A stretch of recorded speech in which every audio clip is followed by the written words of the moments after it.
Acts chapter 27. And when it was determined that we should sail for Italia, they delivered Paulo and certain other prisoners to a 100 ruler named Iulio, of the venerable emperor's cohort. And embarking in a ship of a Dramution, which was about to sail to the places on the coast of Asia, we put to sea, Aristarcho, a Macedon of Thessalonica, being with us. And the next day we touched at Sidon, and Iulio treated Paulo kindly, and permitted for him to go to his friends and refresh himself. And putting to sea from thence, we sailed under the lee of Cypro, because the winds were contrary. And when we had sailed across the sea, which is of Cilicia and Pamphylia, we came to Myra, a city of Lycia. And there the 100 ruler found a ship of Alexandria sailing for Italia, and he put us therein. And when we had sailed slowly many days, and were come with difficulty over against Gnido, the wind not further allowing us, we sailed under the lee of Gröte over against Salmone, and with difficulty coasting along it, we came to a certain place called Fair Havens, near whereto was the city of Lasea.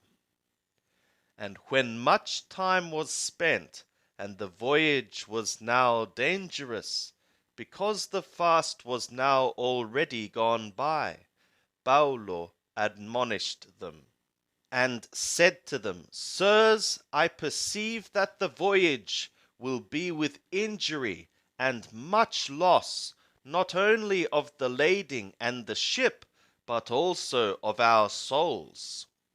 But the 100 ruler gave more heed to the master and to the owner of the ship than to those things which were spoken by Paulo.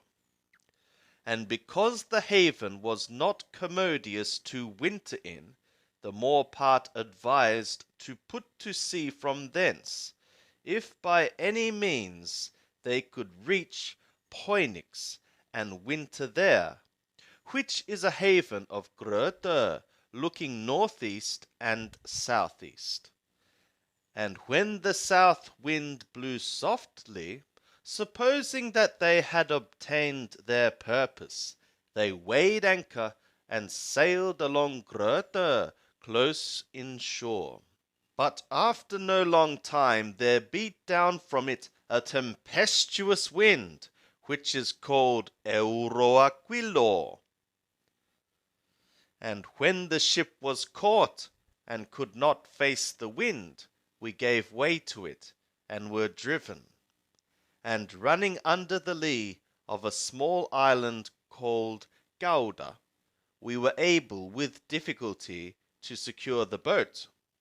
And when they had hoisted it up, they used helps, undergirding the ship, and fearing lest they should be cast upon the surdi, they lowered the gear, and so were driven.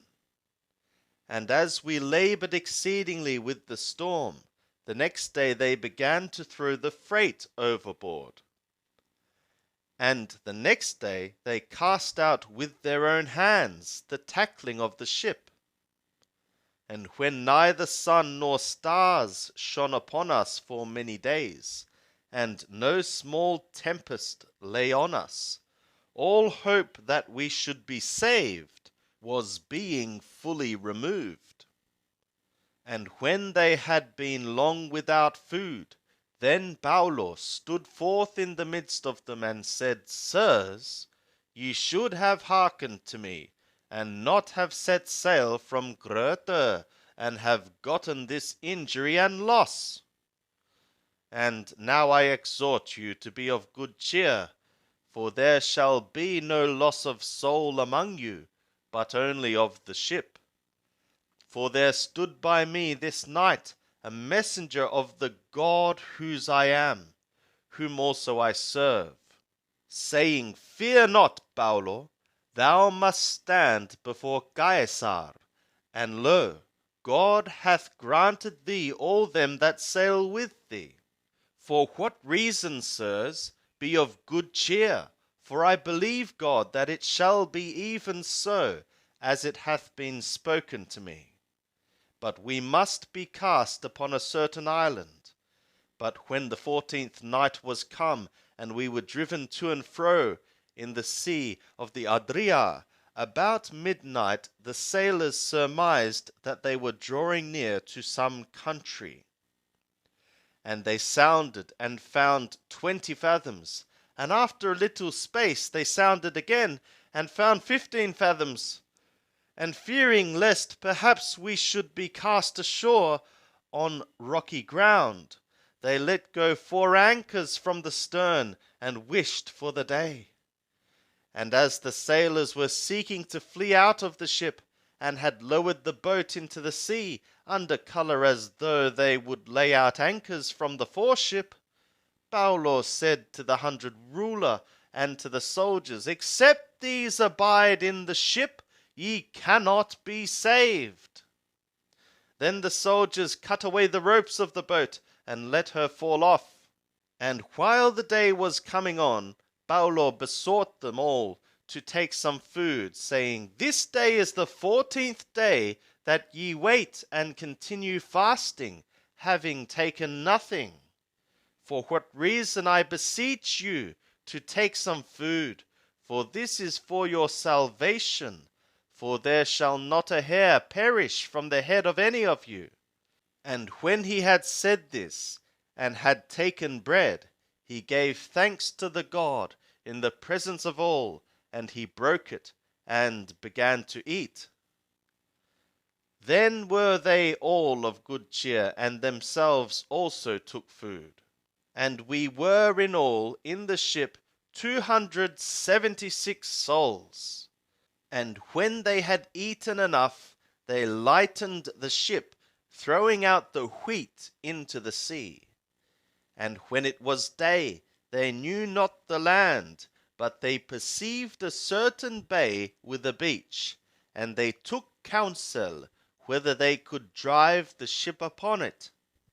And casting off the anchors, they left them in the sea, at the same time loosing the bands of the rudders, and hoisting up the foresail to the wind, they made for the beach.